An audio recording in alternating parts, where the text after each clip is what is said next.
शिक्षक बहाली जो है पहले दिन से मैं कहूँगा कि मतलब विवादों के घेरे में रही थी। तो बीपीएससी के ऑफिस से बेली रोड पर जवाहरलाल नेहरू पथ पर एकदम उसको लगता है जैसे कि छावनी में तब्दील कर दिया गया। अभ्यर्थी अपनी शिकायत लेकर, अभ्यर्थी है ना, तो पढ़े लिखे लड़के लड़कियां हैं, कोई आतंकवादी तो है नहीं। उत्तर प्रदेश के साथ ये समस्या है कि वहाँ जो योगी आदित्यनाथ की सरकार है बात बनाती है ना, नौकरियों की वहाँ बहुत दिनों से वहाँ नहीं निकल रही है वैकेंसी। मैं ये कहता हूँ कि जब देश के संविधान में संशोधन हो सकता है, 100 बार से ज़्यादा संशोधन भारत के संविधान में हुआ, तो इसमें एडिट ऑप्शन को क्यों आपने बंद कर दिया? इसका मतलब कोई एक जो भूल हो गई तो हो गई। नमस्कार, एनबीसी 24 देख रहे हैं आप। मैं हूं आपके साथ अभिषेक। देखिए, बिहार में जिस तरीके से सेकेंड फेज की बहाली को देखते हुए बीपीएससी के द्वारा शिक्षक नियुक्ति को लेकर परीक्षा ली गई थी, अब जाकर जिस तरीके से रिजल्ट जारी हुआ है उसके बाद विसंगतियों के घेरे में बीपीएससी आयोग है। अभ्यर्थी सवाल उठा रहे हैं, एडिट ऑप्शन मांग रहे हैं और ऐसे में अभ्यर्थी आरोप लगाते हुए नजर आ रहे हैं कि आयोग के जो चेयरमैन है अतुल प्रसाद मौका नहीं दे रहे हैं। 100 मीटर की दूरियों तक अभ्यर्थियों को भटकने देने की बातें कही गई है कि 100 मीटर के दूरियों तक भटकेंगे नहीं अभ्यर्थी, अगर भटकते हैं तो उन पर कार्रवाई होगी। तो वहीं यह साफ अभ्यर्थियों को कहा जा रहा है कि आप कहीं ना कहीं आयोग नहीं आ सकते हैं। ऐसे में तमाम मुद्दों को लेकर हम पहुंच गए हैं आज बिहार के पूर्व आईपीएस अमिताभ कुमार दास सर के पास, जुड़ेंगे, बात करेंगे। सर, जिस तरीके से शिक्षक नियुक्ति को लेकर सेकंड फेज की बहाली को लेकर परीक्षा ली गई, अब विसंगतियां आ रही है, अभ्यर्थी एडिट का ऑप्शन मांग रहे हैं, ऐसे में आरोप भी लगा रहे हैं, कैसे देख रहे हैं? अब देखना क्या है, तो ये तो पहले दिन से शिक्षक बहाली जो है पहले दिन से मैं कहूँगा कि मतलब विवादों के घेरे में रही थी। इतने विवाद हुए कि मुझे नहीं लगता कि हाल के वर्षों में किसी भी बहाली में इतने विवाद हुए होंगे। और अब देखिए, जो दूसरे चरण की बहाली की बात कर रहे हैं, इसमें एक तो ये दुख की बात है, मैं भी विजुअल्स देख रहा था कि मतलब एकदम जो बीपीएससी के ऑफिस से बेली रोड पर जवाहरलाल नेहरू पथ पर एकदम उसको लगता है जैसे कि छावनी में तब्दील कर दिया गया हो, है ना। ऐसे दृश्य तो मतलब पाकिस्तान के आता है कि मार्शल लॉ लगा रहता है, तो ऐसे रहता है। अब हमारे देश में मान लीजिए डेमोक्रेसी है, जनतंत्र है, तो उसमें अभ्यर्थी अपनी शिकायत लेकर, अभ्यर्थी है ना, तो पढ़े लिखे लड़के लड़कियां हैं, कोई आतंकवादी तो है नहीं, तो वो अपनी शिकायतें लेके कहाँ जाएंगे? वो यदि आप कह देंगे कि नहीं 100 मीटर की दूरी तक कोई नहीं आ सकता, एक लक्ष्मण रेखा आप खींच के बैठ गए हैं, जैसे सीता मैया लक्ष्मण रेखा के अंदर बैठी हुई थी, तो अतुल सर एक लक्ष्मण रेखा खींच के उसके अंदर बैठे हुए हैं, तो जब वहाँ लोग पहुँचेंगे ही नहीं तो फिर वो शिकायत किससे दर्ज करवाएंगे, क्या दर्ज करवाएंगे? ये तो मतलब अब मैं क्या कहूँ, ये तो तानाशाही का एक तरह से नंगा नाच हो रहा है और इसी से लड़के लड़कियों में फिर असंतोष बढ़ता है जी। बड़े बड़े माफिया बिहार में छुट्टा घूम रहे हैं और लड़के लड़कियों के इतना जाने पर रोक टोक है, उनको लाठी का भय दिखाया जा रहा है और बहुत सारे मुद्दे हैं, जैसे कि आपने कहा कि एक बहुत ऊंचा कट ऑफ चला गया है। जी बिल्कुल।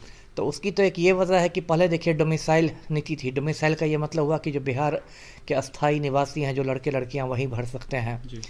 और अब डोमिसाइल नीति हटा दी गई है, तो उसे बड़ी संख्या में दूसरे राज्यों से, खासकर उत्तर प्रदेश के बहुत सारे लड़के लड़कियां हैं।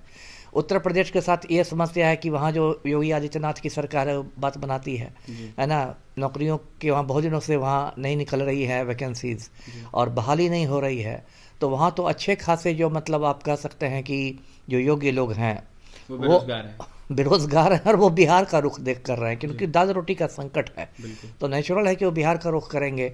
और वो लोग आ गए हैं तो इतने मतलब अच्छे खासे लोग आ गए हैं कि इसलिए कट ऑफ मार्क्स ज़्यादा चल गया है। अब डोमिसाइल नीति का मैं विरोध भी नहीं कर सकता, इसलिए नहीं विरोध कर सकता क्योंकि जब बिहार के लोग दूसरे राज्यों में जाके रोजी रोटी कमाते हैं तो फिर दूसरे राज्य के लोग बिहार में आके रोजी रोटी क्यों नहीं कमाएंगे? इसलिए ये भी नहीं कहा जा सकता कि डोमिसाइल नीति को हटाकर सरकार ने सही नहीं किया। 80, 85, 90 कट ऑफ जा रहा है अमिताभ दास। अब मैं क्या करूं, ये तो इस देश का दुर्भाग्य है कि अब देखिए, अभी दिख रहा था कि जो सुशील कुमार है जिसने केबीसी जीता था, अमिताभ बच्चन के केबीसी में जिसने 5 करोड़ रुपए जीते थे, वो भी अभी ये बीपीएससी के जरिए स्कूल शिक्षक बना है। तो ये तो मतलब बेरोजगारी का स्तर हो गया है कि एक मतलब इस तरह की नौकरी के लिए, जो कि बहुत कोई ऊंची नौकरी नहीं है, उसके लिए अच्छे खासे लोगों को मशक्कत करनी पड़ रही है। अमिताभ दास जी, देखा जाए तो एडिट का ऑप्शन नहीं दिया जा रहा है। अभ्यर्थियों का कहना है कि साइबर कैफे के द्वारा गड़बड़ी कर दी गई, डॉक्यूमेंट कुछ और अपलोड कर दिया गया, किसी के आधार कार्ड में, किसी में बिल्कुल। देखिए बीपीएससी को बिहार की जमीनी हालत देखनी चाहिए। बिहार में देखिए अधिकांश लड़के लड़कियां आते हैं ग्रामीण पृष्ठभूमि के हैं, आप सब कुछ कर देते हैं कि ऑनलाइन सब कुछ ऑनलाइन। बहुत सारे लड़के लड़कियां हैं जो उतने दक्ष नहीं हैं कि वो ऑनलाइन अप्लाई कर सकें, कस्बों में आते हैं, छोटे शहरों में आते हैं, वो साइबर कैफ़े में आके करवाते हैं। कई बार होता है कि साइबर कैफ़े जो संचालित कर रहे हैं वो भी उतने दक्ष नहीं है, गलत हो जाता है। पूरा करियर का सवाल है, तो एडिट का ऑप्शन तो रहना ही चाहिए। मैं ये कहता हूँ कि जब देश के संविधान में संशोधन हो सकता है, 100 बार से ज़्यादा संशोधन भारत के संविधान में हुआ, तो इसमें एडिट ऑप्शन को क्यों आपने बंद कर दिया? इसका मतलब कोई एक जो भूल हो गई तो हो गई, और उसमें उसका आपका पूरा करियर फंस गया तो फंस गया। इसके अलावा बहुत सारे मुद्दे हैं। देखिए, जो म्यूज़िक हैंडीक्राफ्ट्स वाले जो शिक्षक शिक्षिकाएं हैं, संगीत वाले या जो हस्तशिल्प सिखाते हैं, पीएच और पीआरटी वाले अभ्यर्थियों का भी पीआरटी है, सीट खाली है, लेकिन उसको नहीं भरा उनकी जा रहा सीटें है। खाली रह गई है। अब ये देखिए, और सबसे दुख की बात है कि जो मुख्यमंत्री हैं पलटू राम, वो तो एकदम उदासीन लग रहे हैं। वो तो ललन सिंह को ही लंगड़ी मारने की तैयारी कर रहे हैं, और मीडिया में वही चर्चा है कि कैसे नीतीश कुमार ललन सिंह को लंगड़ी मारेंगे और कैसे उनको कुर्सी से बेदखल करेंगे। तो जो सत्ता में जो लोग हैं जिनको इसकी चिंता होनी चाहिए, मतलब बेरोजगार लड़के लड़कियों की चिंता, वो अपना ही वो ये तिकड़म बैठा रहे हैं, और वो अपने ही शतरंज पर शहमात का खेल खेल रहे हैं। और जो लड़के लड़कियां, अब नया साल आने वाला है 2024 में भी उनके साथ कोई अच्छी खबर नहीं रहेगी। अभी तो एक ये बात आ रही थी, किसी ने फ़ोन किया था मुझे मधेपुरा से, कि जो सुप्रीम कोर्ट ने फैसला किया कि NIOS से जिन लोगों ने DLED किया हुआ है 18 महीने वाला, तो प्रथम चरण में उन लोग की बहाली हो गई थी, लेकिन द्वितीय चरण में उनका भी आदेश आ गया है शिक्षा विभाग का कि उनको नहीं लिया जाए। कहा ये भी जा रहा है कि जो प्रथम चरण में बहाली हो गई थी NIOS वाले की, कुछ बच गए थे, उनको लेकर कुछ विसंगतियां थी, गड़बड़ियां थी, लेकिन अब जाकर उनको नहीं लिया जा रहा है फर्स्ट फेज में भी। हाँ, फर्स्ट फेज में भी। ये तो मतलब अब एक ही नियमावली थी, शिक्षक नियमावली, तो चाहे फर्स्ट फेज की सेकंड फेज की एक ही नियमावली थी। एक ही नियमावली में आप प्रथम चरण में कुछ को ले लेते हैं, द्वितीय चरण में नहीं लेते हैं। एकदम असमंजस की स्थिति बनी हुई है। मैंने इतनी सारी बातें कहा, लेकिन अब क्या मैं समझता हूँ, जैसे कहते हैं ना कि भैंस के आगे बीन बजाई भैंस रही पगुराई, तो वही हालत बिहार सरकार का हो गया। या सरकार तो चल नहीं रही है, या कॉमेडी सर्कस चल रहा है। सप्लीमेंट्री रिजल्ट की भी मांगे हो रही है, सप्लीमेंट्री रिजल्ट की मांग हो रही है, उसका स्पष्ट नहीं है। अतुल सर ने कई बार प्रेस कॉन्फ्रेंस में कहा है कि वेटिंग लिस्ट का प्रावधान ही नहीं है, प्रतीक्षा सूची का प्रावधान ही नहीं है। वो भी मैंने बार आपके भी चैनल पर कहा है, बाकी चैनलों पर भी कहा है मैंने कि प्रावधान नहीं है तो प्रावधान कराया जाए। प्रावधान करना तो सरकार का काम है ना, अभ्यर्थी प्रावधान थोड़े ही करेंगे। BPSC को मतलब संचिका में प्रस्ताव समर्पित करना चाहिए शिक्षा विभाग को कि इसका प्रावधान किया जाए, और कैबिनेट की मोहर लगने के बाद प्रावधान होगा।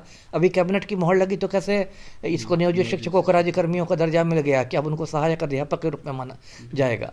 तो सरकार के पास तो असीम शक्तियां हैं, लेकिन अब किसी पर नहीं है, बिल्कुल सरकार उदासीन हो गई है, और ये बहुत दुर्भाग्य की बात है, यही कहूँगा मैं। देखिए, बहुत सरकार जो है ये बिहार में जो है वो उदासीन हो गई है, और ऐसे में दुर्भाग्य की बात है। बिहार के पूर्व IPS अमिताभ कुमार दास यह साफ करते हुए नजर आ रहे थे कि जिस तरीके से विसंगतियां आ रही है, इसको लेकर सुधार करना चाहिए आयोग को, सरकार को इसको लेकर कहीं ना कहीं स्पष्टीकरण मांगना चाहिए BPSC से, और साथ ही जो अतुल प्रसाद है BPSC के चेयरमैन, उनको सुधार करना चाहिए, एडिट का ऑप्शन देना चाहिए। कई सारी विसंगतियां है, देखा जाए तो सप्लीमेंट्री रिजल्ट भी नहीं दिया जा रहा है, इसको लेकर अभ्यर्थियों में आक्रोश भी है, लेकिन देखा जाए तो सप्लीमेंट्री रिजल्ट देना चाहिए। फिलहाल देखने वाली बात यह होगी क्या कुछ होता है, क्या कुछ कहते बिहार के पूर्व IPS अमिताभ कुमार दास। आपने सुना है, और भी तमाम खबरों के लिए NBC 24 के साथ बने रहें। पटना से सहयोगी अमित के साथ अभिषेक की रिपोर्ट।